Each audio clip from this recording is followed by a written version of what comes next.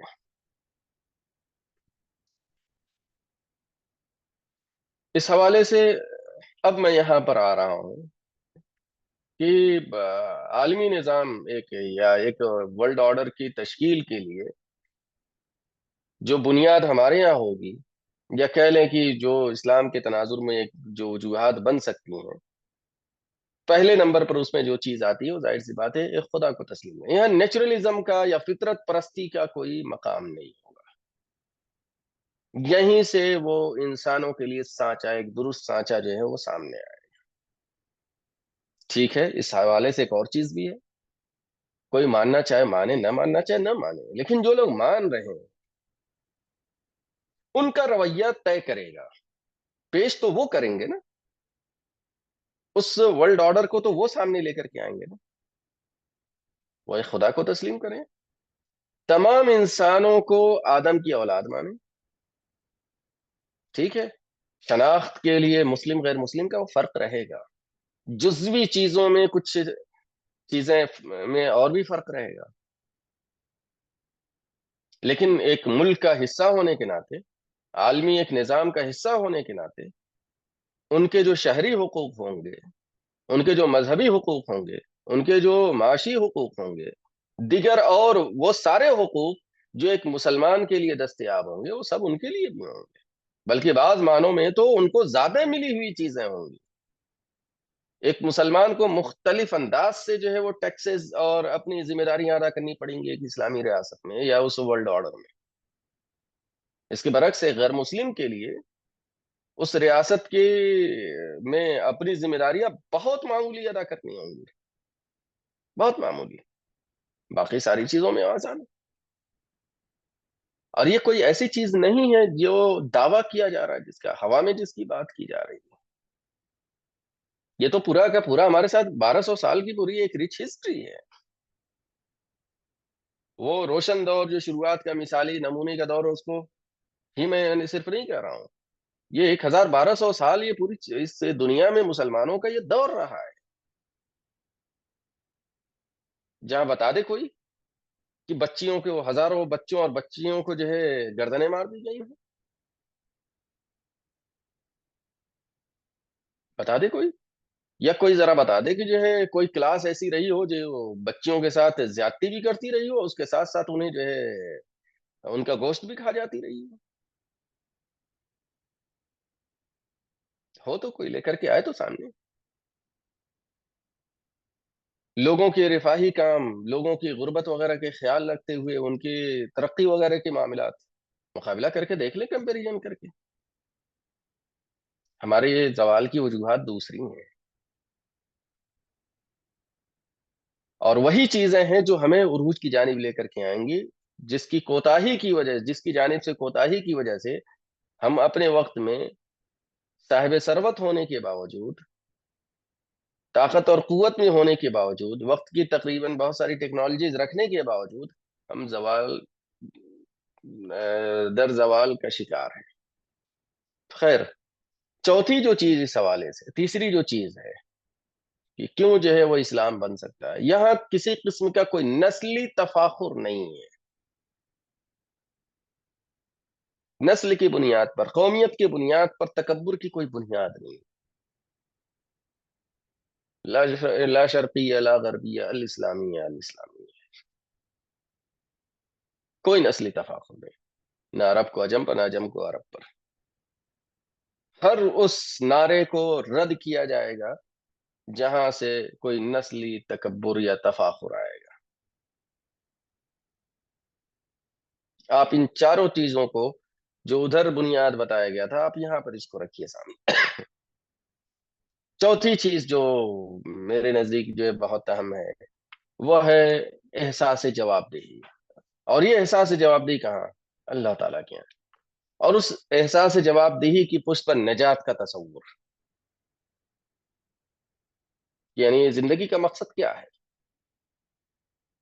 یہ دنیا ہمارا مقام نہیں ہے، ہاں کھیتی ہے، اس کو یہاں پر کھیتی کی جائے گی، بہت اچھے سے کی جائے گی، ساری کوششیں لگائی جائیں گی، ساری تگ و دو کی جائے گی، لیکن اس کی پشت پر یہ احساس ہوگا کہ ہمیں اس کھیتی کے بارے میں آخرت میں جواب دینا ہوگا۔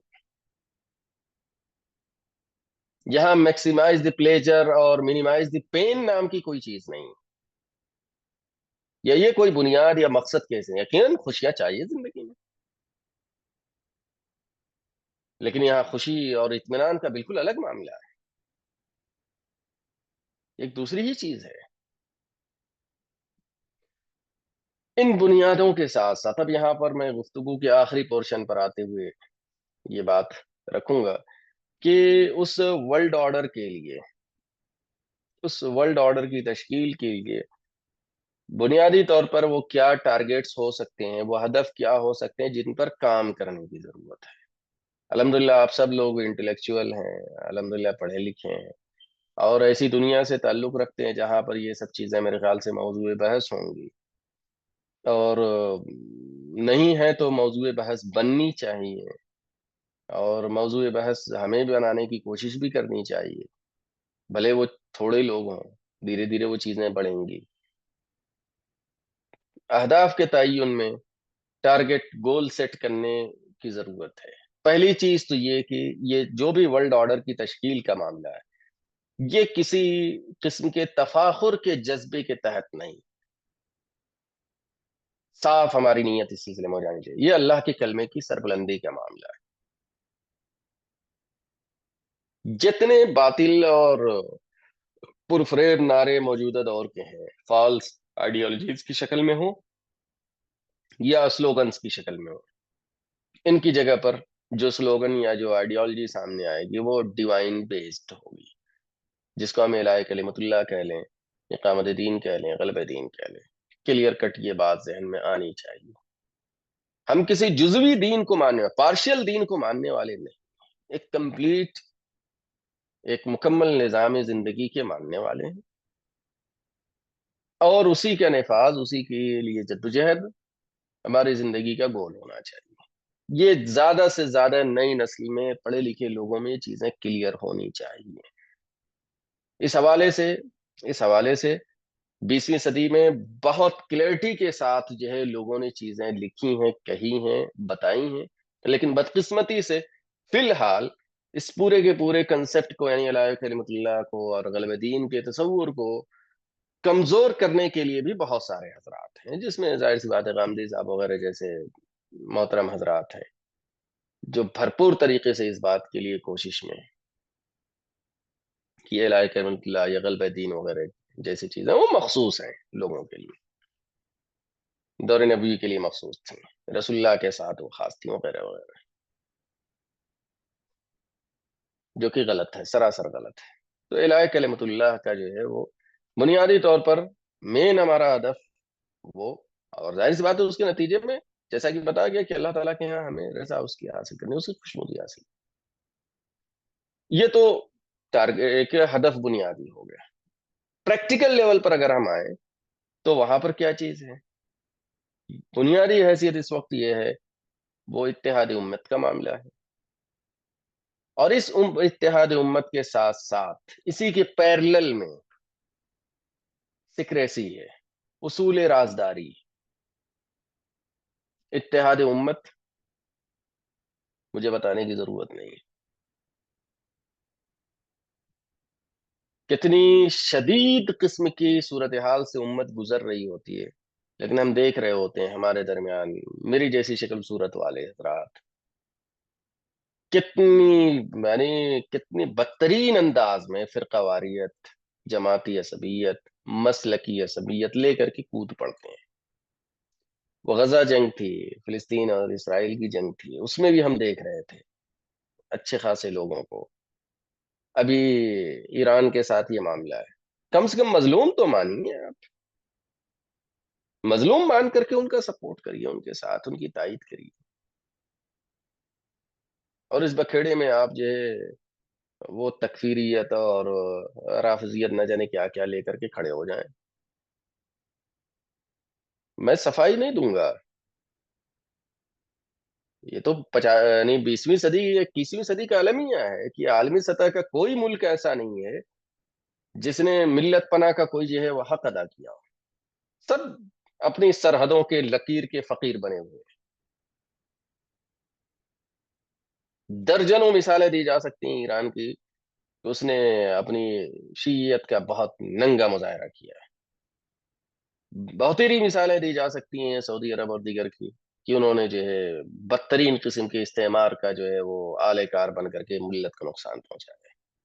ان سب کے باوجود اس موقع پر اگر ایک عمومی فضا بن رہی ہے کہ اسرائیل اور امریکہ دونوں ظالم ترین اس کائنات کی کے نام ہیں اور مجموعے کا نام ہے، تو ایسی صورت میں ایک کلمہ گو ہونے کے ناطے جن کے اوپر حملہ ہوا ہے، جن کے لوگوں کو، جن کے یہاں کی بچیوں کو اور مظلوموں کو، بے گناہوں کو پر کارپیٹ بمباریاں کی جا رہی ہیں، اس کا میعاد رک کر کے تو تائید کرنی چاہیے۔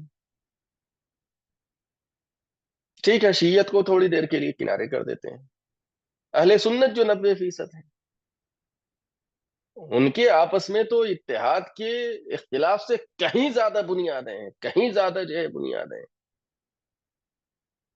اچھا، تھوڑی دیر کے لیے مسالک وغیرہ بھی ہٹا لیں ہم سے، ہمارا جو انٹلیکچوئل طبقہ ہے اس میں کم گروپس ہیں؟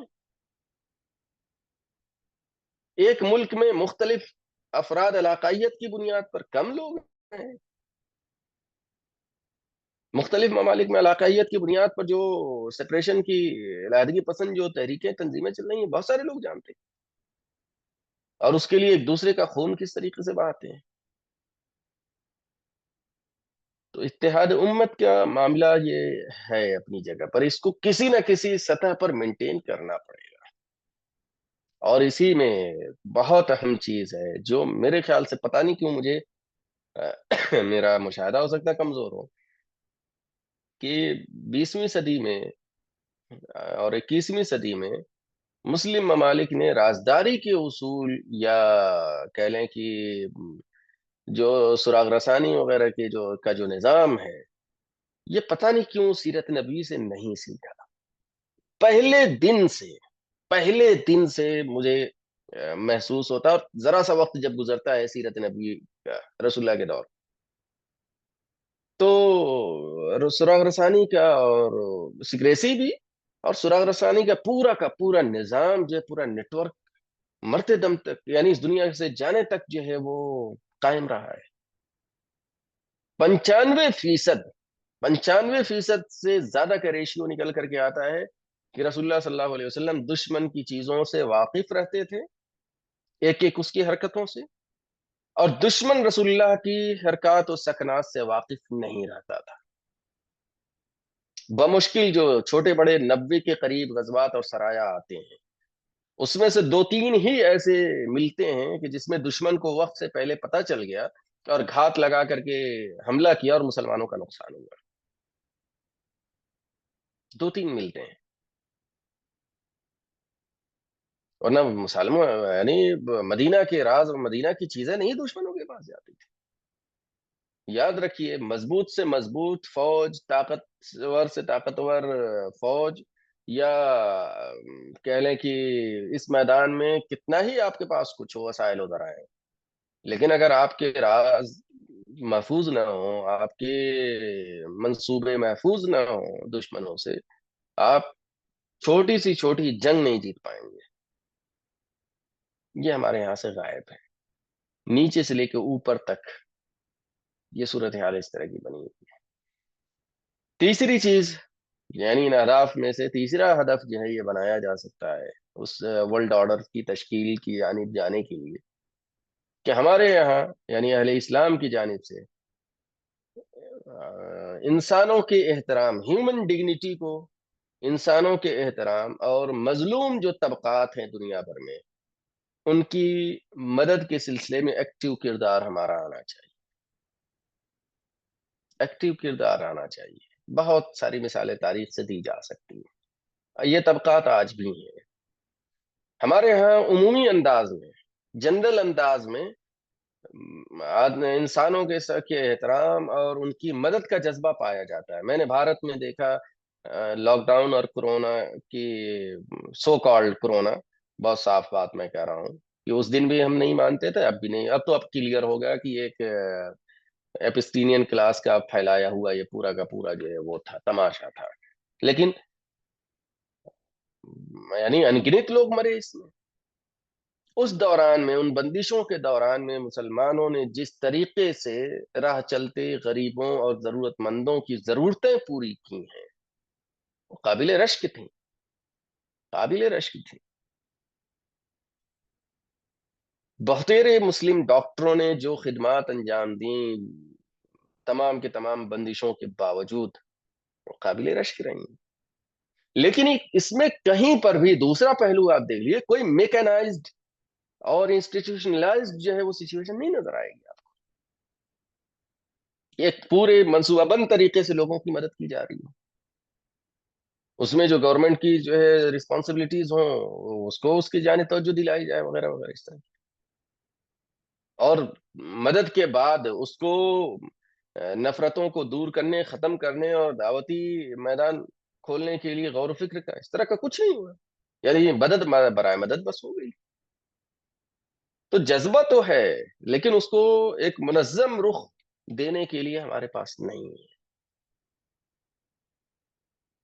تو یہ ایک تیسرا ٹارگیٹ ہو سکتا ہے، ہدف بن سکتا ہے۔ چوتھا اس میں بہت واضح طریقے سے میں جبر کر کے کہہ رہا ہوں، وہ ہے جذبہ جہاد کو جو ہے وہ اپنے اس مقام پر لانا پڑے گا۔ بدقسمتی سے ہم نے اس جذبے کو بالکل سرد کر دیا ہے۔ عالم اسلام میں جو مسلم ممالک ہیں وہ جب تک اپنی افواج کی تشکیل اور ٹریننگ میں، تربیت میں جذبہ جہاد اور جہاد فی سبیل اللہ کے مفہوم اور مقاصد سامنے رکھ کر کے جب تک ان کی تربیت کا وہ حصہ نہیں بنیں گے، وہ نتائج نہیں سامنے آئیں گے، تو تاریخ میں ہمارے سامنے آتے ہیں شکست ہونی ہے۔ اور جہاں یہ رہے گا جذبہ، تو معمولی سے حماس کی شکل میں، حماس کے ایک چھوٹے سے گروپ القسام بریگیڈیئر کی شکل میں جو ہے وہ 2-2.5 سال تک عالمی طاقتوں سے جو ہے وہ لڑ سکتے ہیں کامیابی سے۔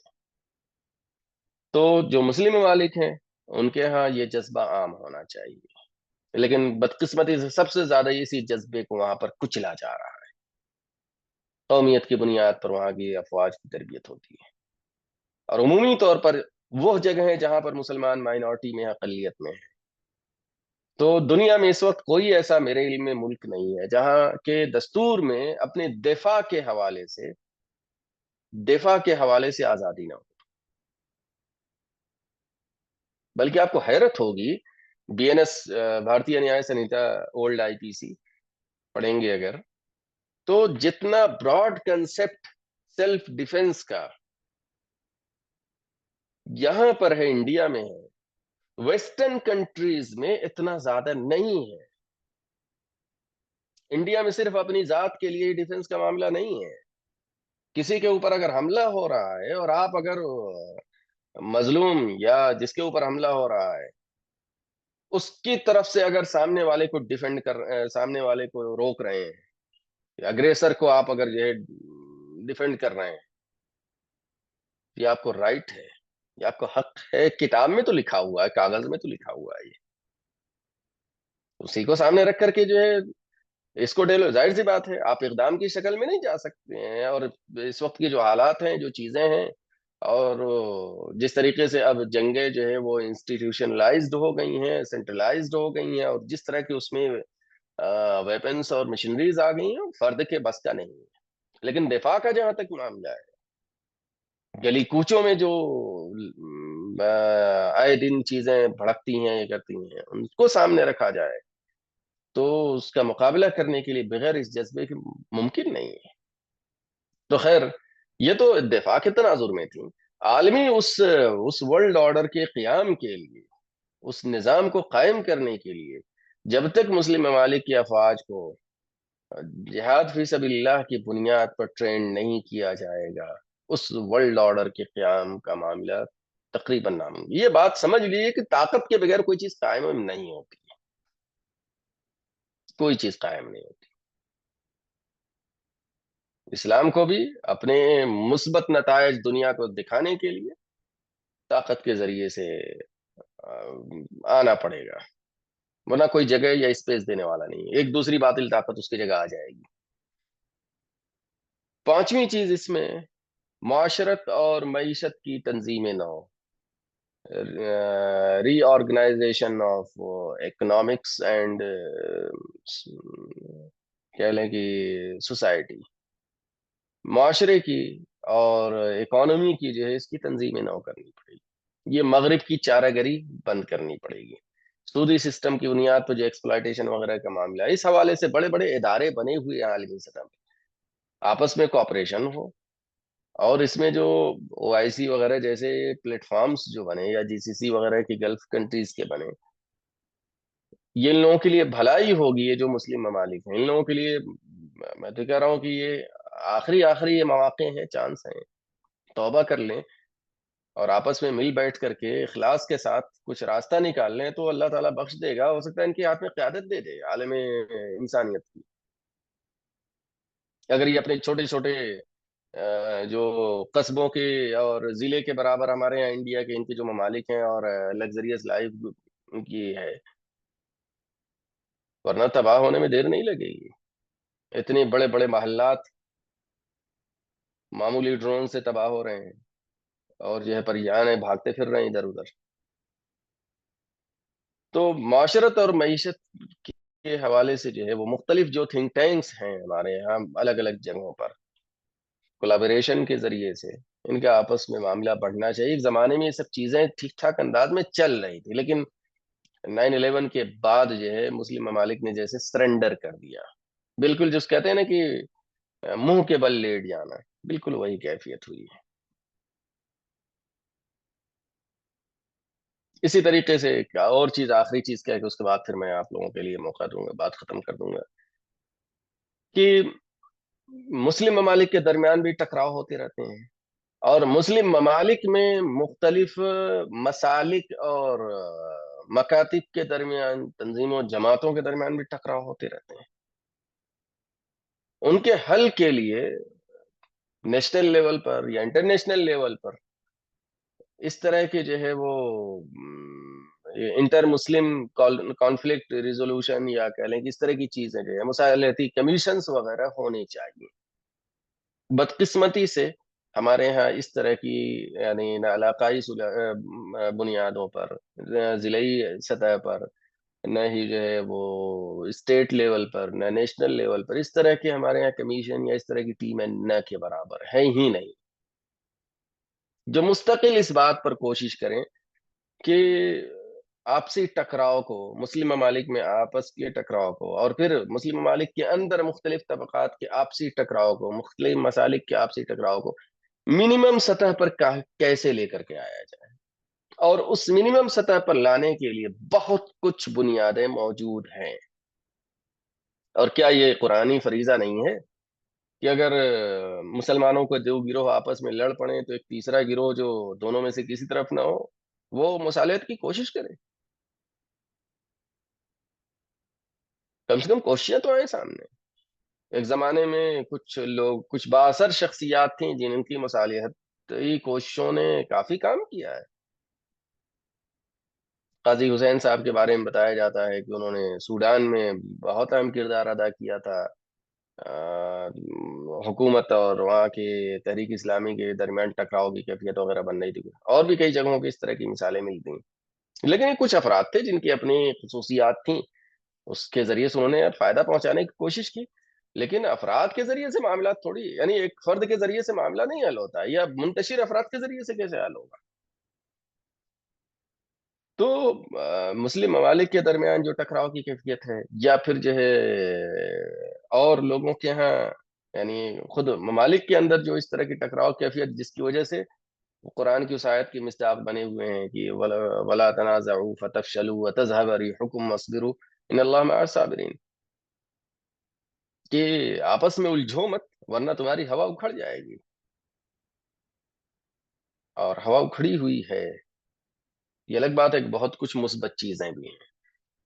تو ایک طرف جو احادیث کی میں پیشن گوئیاں ہیں وہ اپنی جگہ، دیگر اور چیزیں وہ اپنی جگہ ہیں، لیکن اس وقت اس بات کی جو بحث عالمی سطح پر ہے، آ، فلسطین اور غزہ جنگ کے بعد، یوکرین اور روس جنگ کے بعد جو چل رہی ہے وہ، اور ابھی حال فی الحال میں جو چل رہی ہے، یہ ایک نئے ورلڈ آرڈر کی ضرورت صاف طریقے سے جو ہے وہ محسوس ہو رہی ہے، اور یہ ماننا پڑے گا کہ جو موجودہ عالمی نظام ہے یہ اب نہ کے برابر ہے، جو ہے وہ ایک اس وجہ سے ہے، مجبوراً ہی صحیح، یہ دوسرا کوئی نظام نہیں ہے، بس اتنی سی بات ہے، ورنہ اپنے آپ میں اس کے اندر کوئی دم خم نہیں رہ گیا ہے۔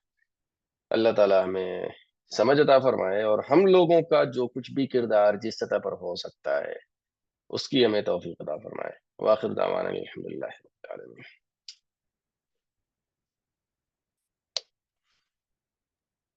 جی جزاک اللہ خیر شیخ، ماشاءاللہ بہت اچھا جائزہ تھا آپ کا موجودہ حالات کے پیش نظر، کیا ہمارا کردار اور رول ہونا چاہیے امت مسلمہ کا ہے میرا مطلب ہے. تو آپ نے بھرپور سیر گفتگو کی اور ماضی اور حال کے اوپر اچھا تقابلی جائزہ بھی لیا ہے. اور اب ہمارے افراد ماشاءاللہ اس میں کافی سوالات ہیں ان کے بھی کچھ حالات ایسے گرما گرم بھی ہے، لوہا گرم ہے. تو میں سوچتا ہوں کہ ان کوشچنس کو بھی ریکارڈ کیا جائے ان کی اجازت سے سائلین کے، اور اس کو بھی پبلش کیا جائے. اگر کسی کو کچھ اعتراض ہے تو ہم ریکارڈنگ کلوز بھی کر سکتے ہیں، لیکن اگر آپ اجازت دیتے ہیں تو ریکارڈنگ کنٹینیو رہے گی انشاءاللہ. تو میرے خیال میں سید حامد صاحب ہیں، ہمارے بزرگ دوست ہیں، وہ کچھ سوال کرنا چاہ رہے ہیں. ان سے گزارش ہے کہ مختصر کر کے سوال کریں اور موضوع کے متعلق ہی سوال کریں کہ یہ جو موجودہ حالات ہیں اور اس کے پیش نظر شیخ نے جو لائحہ عمل پیش کیا مختلف نکات کو رکھتے ہوئے، اسی کے تحت آپ اپنا سوال رکھیں. موضوع کے علاوہ آپ کو کچھ سوال ہیں تو بعد میں ان سے خانگی طور پہ پوچھ لیں، لیکن یہاں اس موضوع سے متعلق سوال کریں. تو میں حامد بھائی سے گزارش کرتا ہوں کہ اپنا سوال لیں. السلام علیکم ورحمۃ اللہ وبرکاتہ. وعلیکم السلام. جی،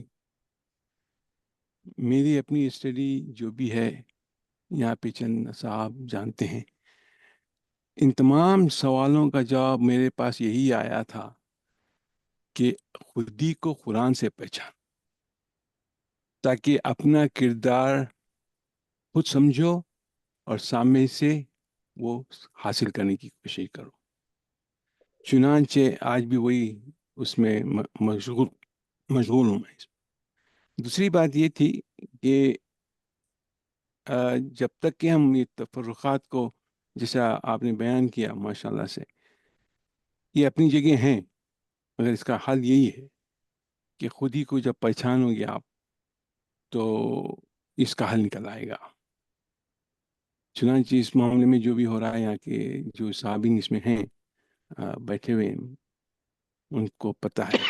میں آج بھی گزارش کروں گا کہ آج کا جو اہم لیکچر آپ نے دیا ہے، سیشن دیا ہے، اس کی ٹیپ مجھ تک پہنچا دیں تاکہ اس کا پروپیگنڈا ہو اچھی طریقے سے. اور چونکہ جس انداز میں آپ نے اس کو بیان کیا یہ میری قابلیت نہیں تھی، ہے نہیں، تو اس کو یہی آگے بڑھانا ہے. اور یہی میرا جہاں تک ہے آپ کا مشکور رہوں گا میں کہ آپ نے اس بات کو آج جناب محمد فاضل صاحب کے سامنے اور دوسرے صاحب کے سامنے اس کھل کے بیان کیا.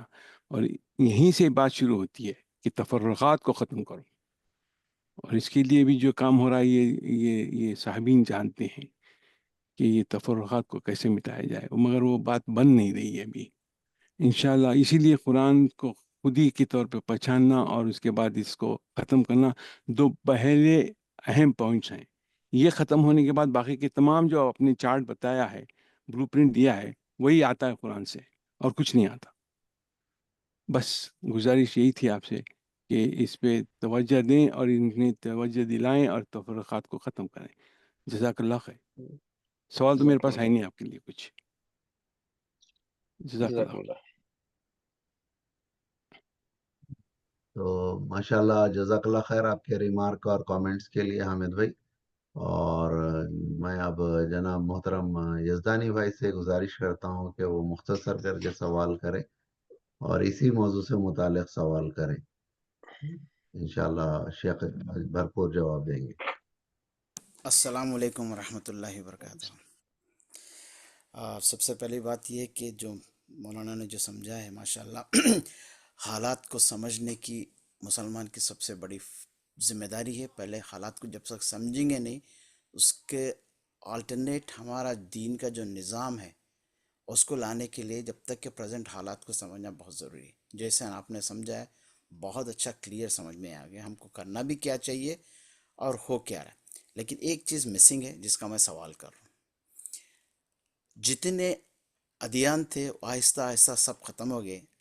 ابھی جو لیٹسٹ پچھلے 100 سال سے جو چل رہا تھا ماڈرن ویسٹرن سویلائزیشن، جو پوری دنیا کو اپنے قبضے میں لے چکا تھا، اس کو اب ختم کیا جا رہا ہے، آمدن انٹینشنلی پلانڈ وے پہ ختم کیا جا رہا. تو اس سے نکل کے یہ آتا کہ ان کے پاس کوئی نیا ادیان تیار ہے جس کو لانا ہے ان کو. اس کے لیے رکاوٹ کا ذریعہ صرف ایک ہی دین نظر آتا ان کو، اسلام ہے، جس کو ان کو تباہ کرنا تھا. اس وجہ سے یہ جنگ ہو رہی ہے جو نیا نظام کو لانے کے لیے. اب ہم کو سوچنا یہ ہے کہ جو نیا نظام آنے والا ہے وہ کیا ہے جس سے ہم کو لڑنا ہے. یہ تو ختم ہو رہا ہے، modern secular civilisation, modern civilisation اور ویسٹرن سیولائزیشن ختم ہو رہا ہے. وہ ختم کر رہے ہیں، وہ سمجھنے کی کوشش کریے، وہ خود ہی ختم کر رہے ہیں، خود ہی UN کو ختم کرے، خود ہی انسٹیٹیوشنوں کو ختم کر رہے ہیں جنہوں نے بنایا تھا. تو یعنی ان کے پاس کوئی ایک نیا نظام ہے جس کو تشکیل دینا ہے ان کو. اب اس نظام کو جب تک کہ ہم سمجھیں گے نہیں، اور وہ سمجھ گئے ہیں ان کو خطرہ صرف اسلام سے ہے، دین اسلام سے ہے خطرہ ہے، اس کے لیے لڑ رہے ہیں ان لوگ. پہلے ماڈرن ویسٹرن سیولائزیشن جب تک تھا، دین اسلام کو بگاڑنے کی کوشش کیے تھے، بانٹنے کی کوشش کیے تھے، تفریق کرنے کی کوشش کی، کامیاب رہے ان لوگ. اب بچا بچا جتنا جذبہ دکھ رہا ہے اس کو ختم کرنا ہے، وہ دین کو ختم کرنا ہے ان کو. اس کے لیے رکاوٹ جو دکھ رہے ہیں اس پہ حملہ ہو رہا ہے، اس کو ختم کر رہے ہیں. اب لا کیا رہے ہیں وہ سمجھنے کی ضرورت ہے. جب تک کہ وہ نہیں سمجھیں گے ہم اس سے لڑ نہیں سکیں گے. اب آپ کے پاس کچھ ہے یہ جو ختم کیا جا رہا ہے، یہ مت سمجھے کہ خود سے ختم ہو رہا ہے، نو، وہ خود انٹینشنلی ختم کر رہے ہیں جو نیا نظام لانے والے. اب اس نظام کو کیا ہے تھوڑا سا مجھے سمجھائے. میرے ذہن میں کچھ ہے پوائنٹس، لیکن آپ کے ذہن میں کیا رہے تو بتائیں، جو نیا آنے والا ہے جو اس کو انٹروڈیوس کرنا چاہ رہے ہیں ہم لوگ. جزاک اللہ خیر. اس حوالے سے جو ہمارے یہاں حدیث میں ہے، وہ اس کو ایک لفظ میں کہیں تو وہ دجالیت کا ورژن، اوپن ورژن کہہ سکتے ہیں، جہاں پر آپ کے لیے اپنے ہاتھ میں کچھ نہیں چھوڑا جائے گا. یعنی کمپلیٹ سرنڈر کریے، ادروائز آپ درختوں کی چھال چبانے کے لیے تیار رہیے. کچھ اس انداز کا معاملہ ہے. اور اس حوالے سے غزہ ایک بہت بڑی مثال ہے کہ ساری دنیا کے سامنے اس کو بھوکا پیاسا کس انداز سے جو ہے وہ رکھا گیا اور رکھا جا رہا ہے. ابھی اس جنگ کے درمیان میں چیزیں کیا کیا چل رہی ہیں وہ بھی دیکھنے میں آ رہی ہیں.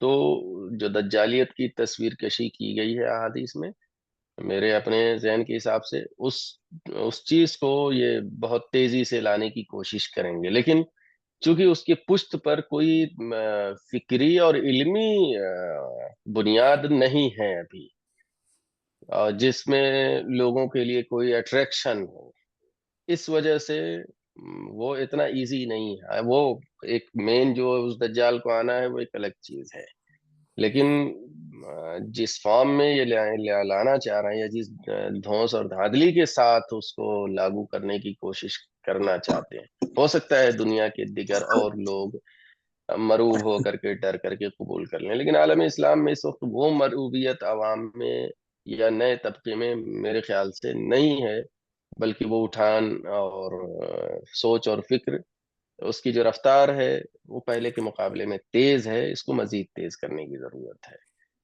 باقی آپ اپنی بات رکھ سکتے ہیں، مجھے بھی سیکھنے کو ملے گا اس میں. جی مولانا ماشاء اللہ، صحیح آپ پوائنٹ آؤٹ کیے ہیں.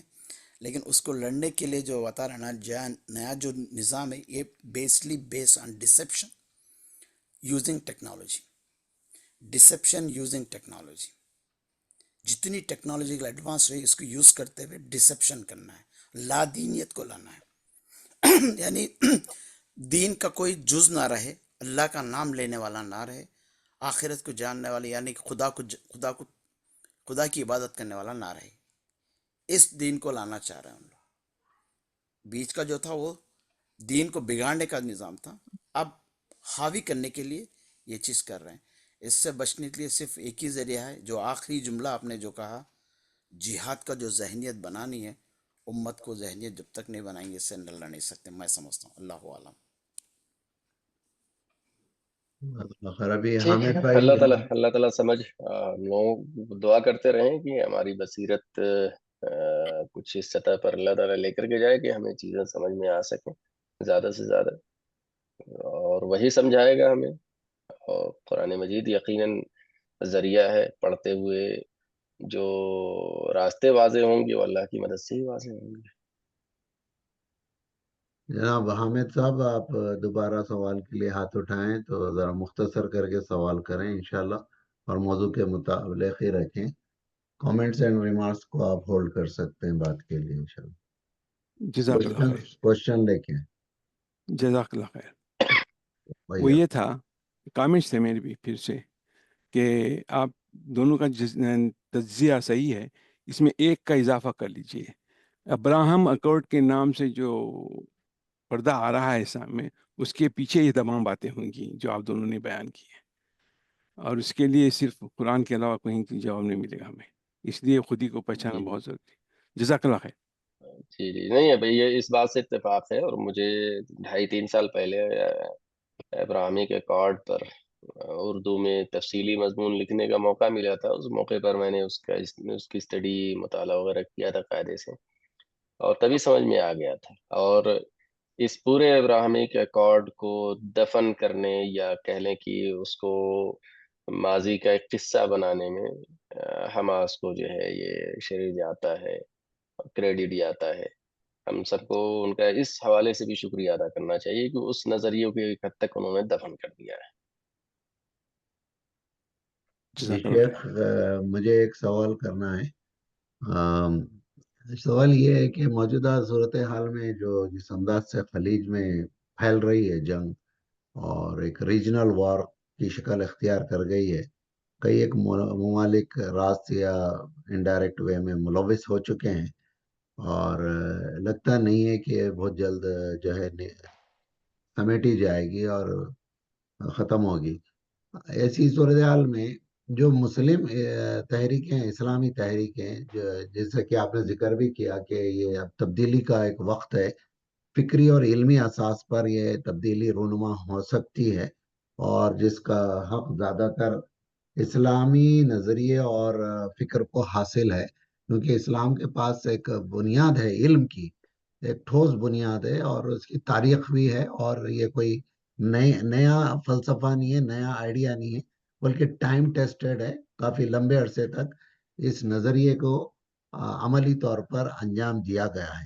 تو ایسی صورت میں جو اسلامی تحریکیں ہیں وہ اس کی کیپیبل کیوں نہیں نظر آتی کہ وہ آپس میں ایک دوسرے سے روابط رکھیں.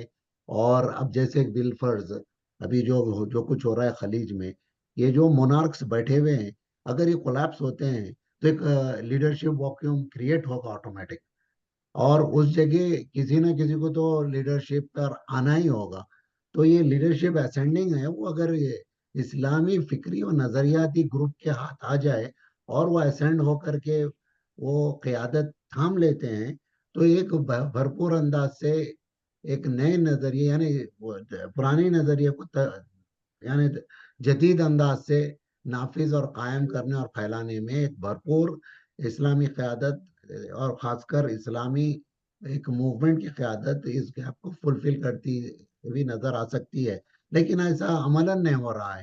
تو جیسے اس اخوان المسلمین ہے، جماعت اسلامی ہے، یہ جو دو بڑے گروپس ہے ایشیا اور افریقہ میں اور مڈل ایسٹ میں، ان کے درمیان کوئی خاطر خواہ کوارڈینیشن، کمیونیکیشن اور لیڈرشپ کا ایسا گیپ نظر آتا ہے. ذرا اس پہ توجہ دی.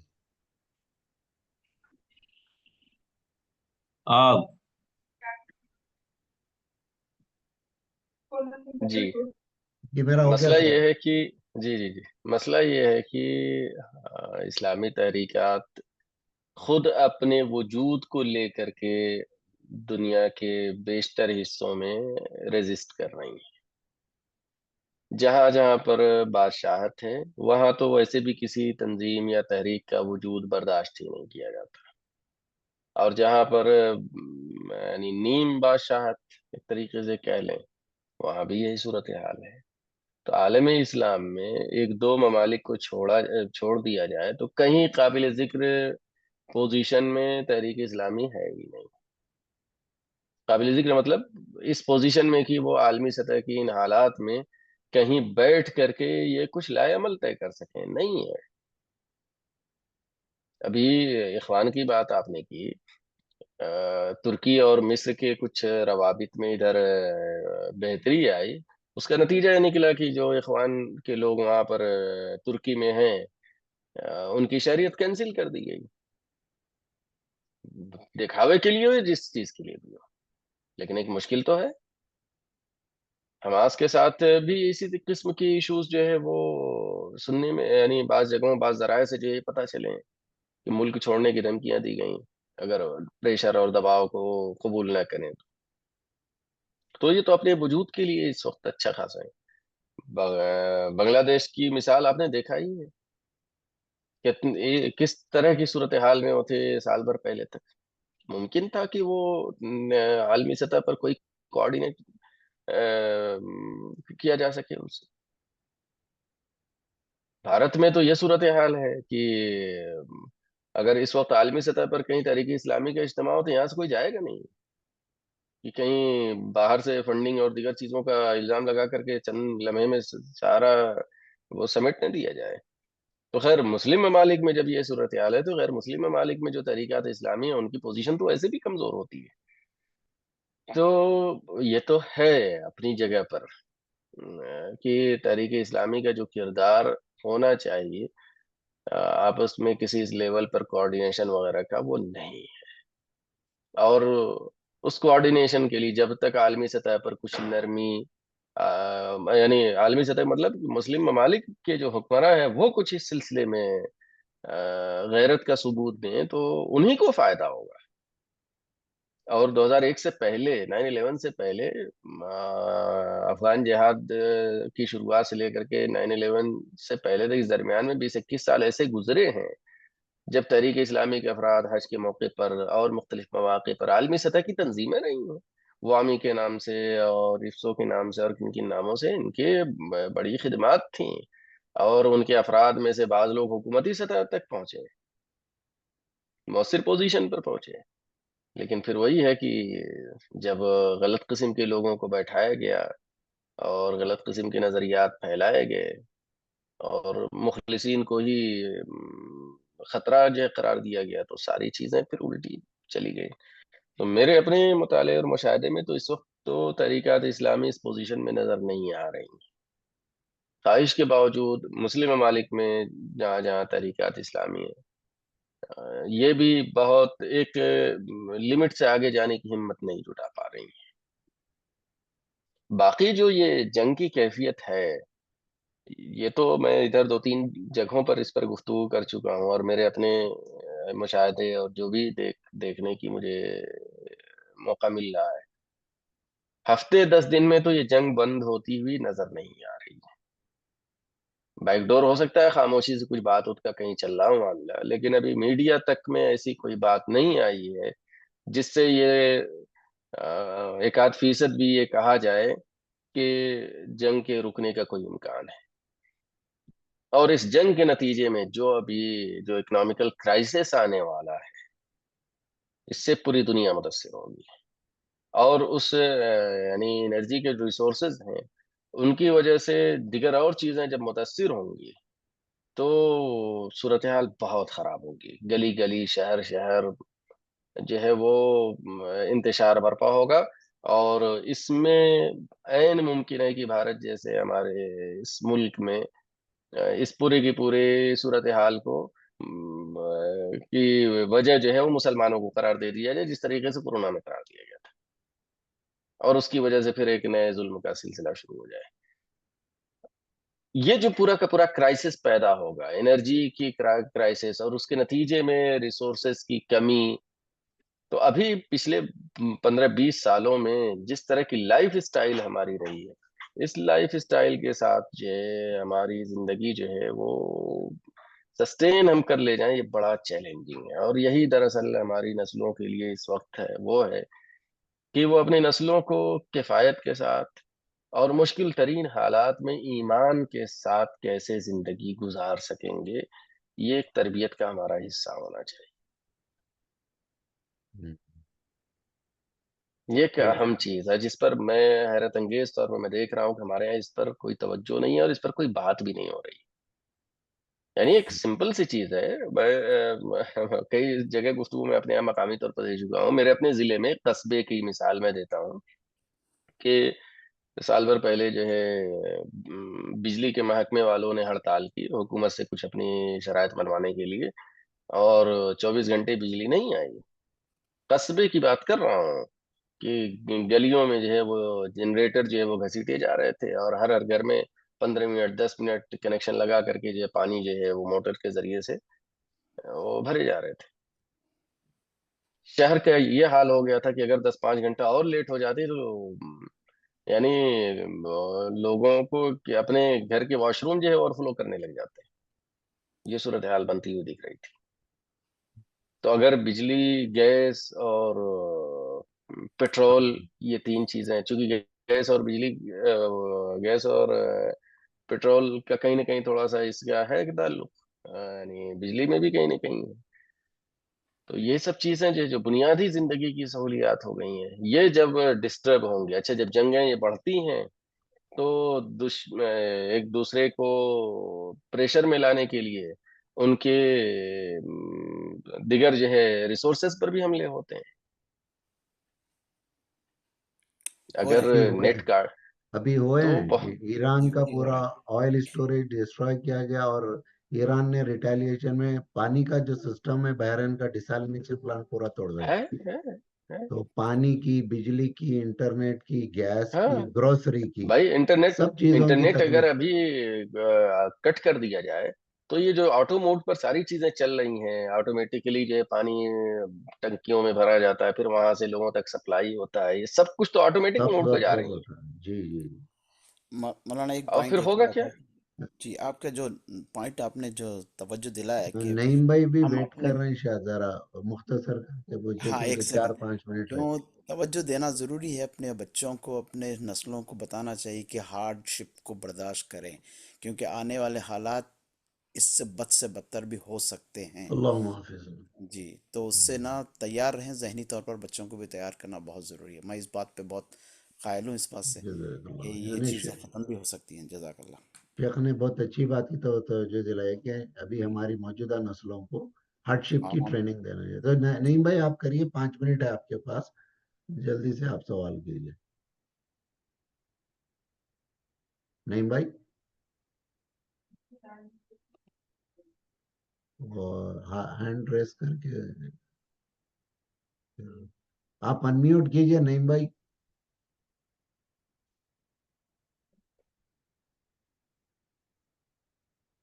نہیں، وہ شاید مصروف ہو گئے کچھ. اچھا، کوئی اور صاحب ہیں جو سوال کرنا چاہتے ہیں شیخ سے؟ آج کا موضوع بڑا اہم موضوع ہے، سینسیٹیو موضوع ہے. نعیم بھائی بولے، رحیم رحیم بھائی بولے. رحیم بھائی، جی جی، رحیم بھائی ہمارے پرانے ساتھی ہیں، بسم اللہ. ہاں ہاں، میں السلام علیکم. میں تراویح پڑھ کر جسٹ ابھی آیا. ایک 10 منٹ سے سن رہے ہوں، ٹھیک ہے. آپ کے بعد گفتگو چلتے رہنے میں ابھی جسٹ ابھی آیا. ہاں، اچھا، چلو اگر کوئی اہم سوال ہو کہ سن رہے ہیں، آگے گفتگو سماعت کرو. عہد حاضر کے حوالے سے شیخ نے جی آج جی، بہت انشاءاللہ. زبردست تجزیہ کیا ہے. اس کی ریکارڈنگ سارے لوگوں کو شیئر کی جائے گی، تمام گروپوں ہاں میں نہیں، میں انشاءاللہ ابھی شیئر کی پورا جائے نہیں گی. سن سکا نا.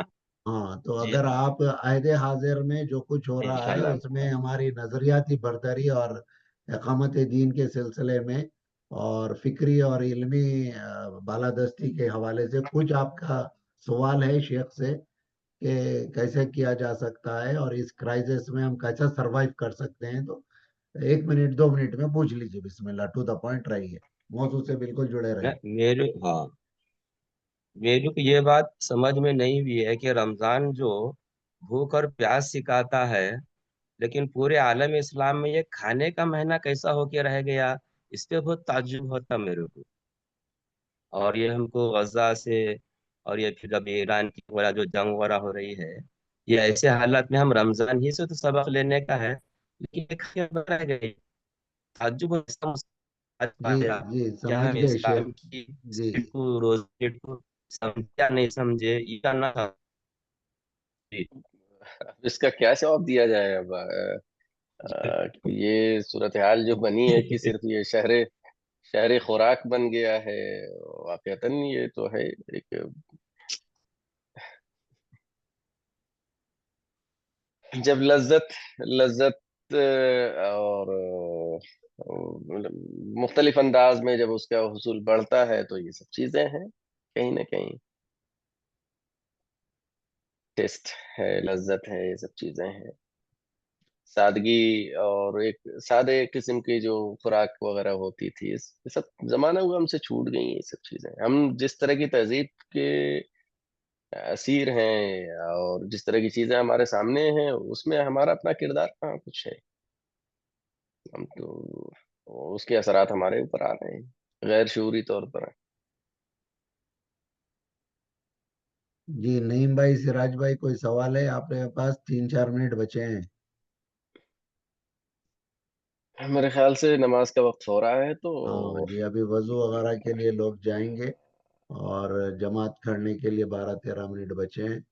تو اگر جی کوئی اہم سوال ہو تو 1-2 منٹ میں جلدی جلدی کر کے کر لیں، تو پھر دعا کر کے شیخ ریپ اپ کرتے ہیں. دعا کر لیں شیخ رحم کر لیں. جی جی. بسم اللہ الرحمن اوکے، الرحیم. سبحانک اللہم اللہم صلی و علی محمد. بحمدک واشہد ان لا الہ الا انت استغفرک واتوب الیک. السلام علیکم ورحمۃ اللہ وبرکاتہ.